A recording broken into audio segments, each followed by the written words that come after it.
40 küsür tane sivil toplum kuruluşundan meydana gelen. Oranın en büyük bileşeni biziz zaten. 11 sendikamızla birlikte. Onlara da aktardık. Onların da kendi işte genel merkezi olanlar zaten genel merkezlerinden gerekli talimatları almışlar. Bu konuda bir destek vermeye başladılar. Tabi bu süreç öyle 3-5 günlük ya da 1 aylık bir süreç değil. Biz memur olarak kurulduğumuz günden bugüne kadar bizim özel anlamda uğraşını verdiğimiz serbest. Yani siyasi iradeden çekindikleri için bugünün idarecileri onun için seslerini çıkaramıyorlar. Ama bunun ilgili yasal bir düzenleme yapılmadığı zaman bugün AK Parti var. Yarın kim olacak? Kim gelecek? Yarın kim geleceğini bilmediğimiz bir parti geldiğinde ne olacak? Bugün tek başına bir iktidar var. Güçlü bir iktidar var.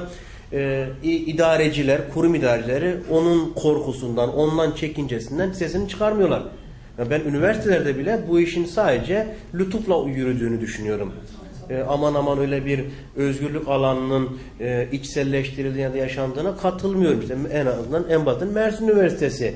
Yıllardan beri mücadele ettiğimiz, en son 2 tane mescit açtırdığımız, daha düne kadar kampüsün kapısında başörtülü kızlarımızın dolmuşlarda indirilerek başlarının açtırıldığı bir üniversite. Ben orada bir sürü basın açıklaması yaptım üniversiteyle alakalı ve bu üniversitede TC Anayasası çiğnenmektedir diye bir kişinin imzasını almak demek. 7 kişiden bir kişinin imzasını almaya talip olduk. 1,5 ay önce meclisin önünde, Çankaya girişinde meclisin önünde bir kamuda başörtüsü özgürlüğü eylemi yaptık. Türkiye Büyük Millet Meclisi'nin önünde. Ben de oradaydım.